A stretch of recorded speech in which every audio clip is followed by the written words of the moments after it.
Hello guys, we are from group 4 and we're going to do a group presentation assignment about the multimedia courseware supported oral presentations. So our group consists of 4 guys. First one is Danella, Aurelia, Arsanti. Student ID number 202010010002. Next one is myself, which is Alvis Syuhada. Student ID number 202010010008. For the third one is Stevani Tabita Basabelolon. Student ID number 202010010008. And the last one is Septiano Putra. Student ID number 202010010008. So our subject today is multimedia learnings. The term multimedia literally means various types of media, like video clips and visuals that can be manipulated or integrated. It can operationally be defined as the manipulation of computers to present verbal or visual information in an integrated form of text, graphics, video, or animated clips and sound. The term multimedia can be viewed in three ways. The first one being the delivery media view. The most obvious view is that multimedia means the presentation of material using 2 or more delivery devices.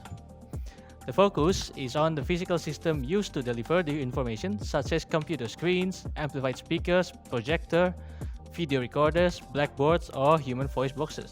For example, in computer-based multimedia, material can be presented via the screen and via the speakers. So the second way is the presentation mode view. A second view is that multimedia means the presentation of material using 2 or more presentation modes. The focus is on the way that material is represented, such as through the use of words or pictures. For example, in computer-based multimedia, material can be presented verbally as on-screen text or narration and pictorially as static graphics or animation. In lecture-based multimedia, material can be presented verbally as speech and pictorially as projected graphics or video. Third one is the delivery sensory modality view. The third view, while also consistent with learner-centered approach, takes a somewhat different approach. The sensory modalities view focuses on the sensory receptors the learner uses to perceive the incoming material, such as the eyes and the ears. For example, in a computer-based environment, an animation can be presented visually, and a narration can be presented auditorially.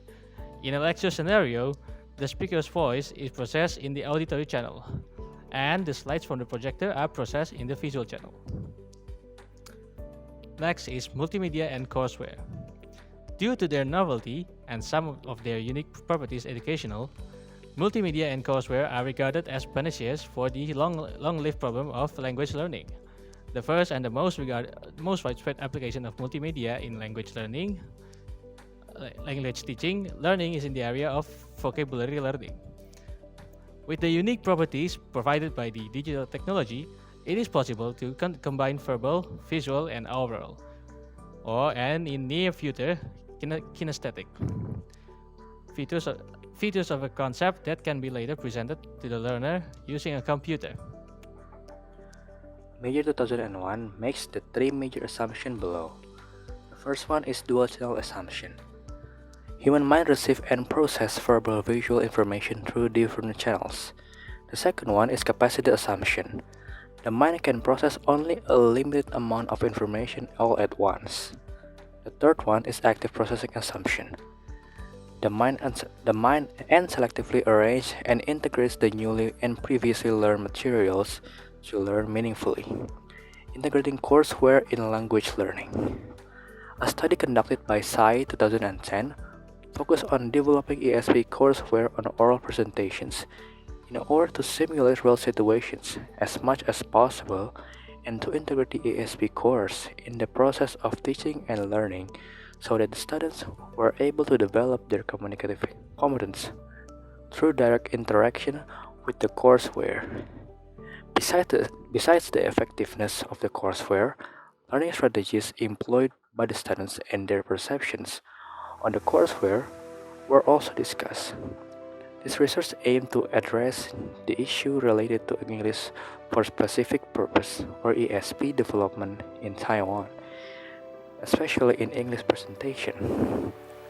As already mentioned, this courseware was made to enhance student oral presentation.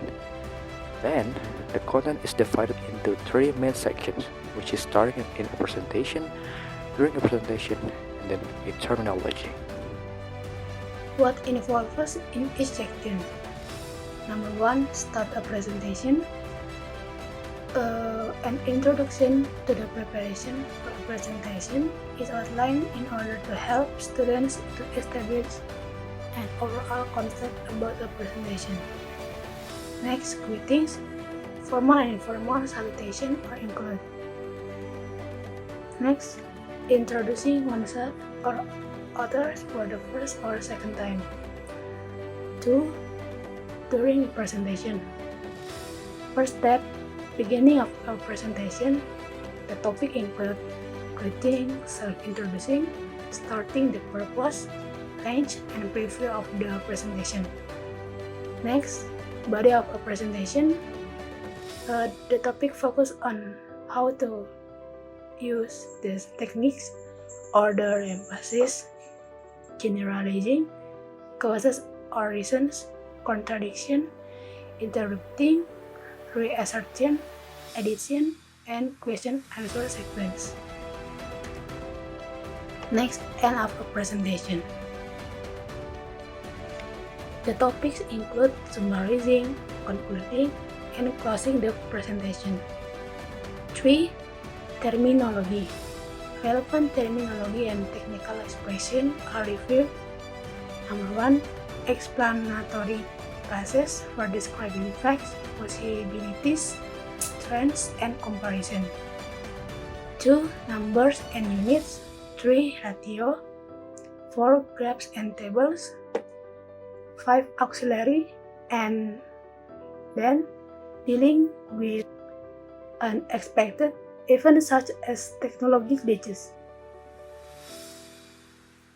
We're about to study by themselves according to their learning need and schedule. The details about the curriculum design of the course are as follows. Goal: to study and understand the effectiveness of preparing a speech text for oral presentation before and after self-study following the instruction of courseware integration. Target audience: the student language proficiency was viewed from their TOEIC score, which they took before the courseware integration. Learning content: the content had been installed in the server of the laboratory, so the students were able to access the material easily. Instruction: the courseware enabled learners to learn in their own pace. Assessment: the assessment consisted of a pre and post written test which include 4 PowerPoint slides for each test. Questionnaire survey: a questionnaire was distributed before the pre-test to elicit student information about giving a presentation. Learning effectiveness under such learn-centered instruction with courseware integration has been achieved as follows. First, the well-structured multimedia courseware in the study functioned as a tutor and facilitator through which students were able to apply what they had learned to complete the text. Second, students with different English proficiency have a different concern. Last, after self-learning with the courseware, most of students clearly indicated that they had made some improvement or progress in their 3 items of greatest concern. Question: what is multimedia? Is the field concerned with the computer control integration of text, graphic, drawing, still and moving image or video, animation, audio, and any other media where every type of information can be represented, stored, transmitted, and processed digitally. Our multimedia and courseware regard as the penance for the long life problem of language learning. Agree, because the focus is on the device as to present information rather than on how people learn that. It's the focus on technology rather than on learnings. It will be easy to understand so that the activity process can be handled properly. Based on Desain study, can the courseware improve student oral presentation? Yes, we're about to develop their communicative competence through direct interaction with the courseware. Besides the effectiveness of the courseware, learning strategies employed by the student and their perception on the courseware were also discussed. Thank you for listening to this presentation. See you next time.